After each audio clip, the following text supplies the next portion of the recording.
Relax kalami speaking, simple na pagkaon karong adlaw. Magluto ta para atong asawa, dako kaayog buka. Ha ha ha ha ha. Wow! Alami!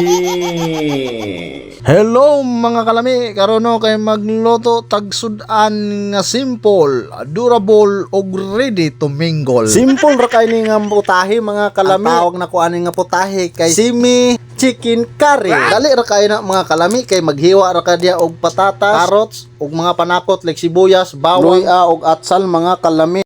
A few moments later. Na tayo paligoy-ligoy yung mga kalami.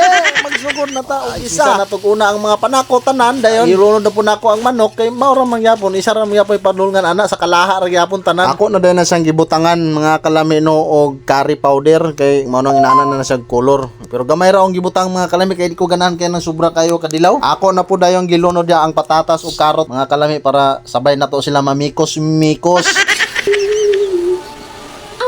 Wow! Wow! Wow! Alami! After na to magmikos-mikos mga kalami, siyempre dili makumpleto ang atong simi chicken curry pag wala ang kuko mimi. Pag human ako butang og kuko mimi da mga kalami, ay siyempre dili mawala ato ang mga panglasa like asin ug magic sarap mga kalami, depende na sa inyo kung unsay pasok sa inyo panglasa.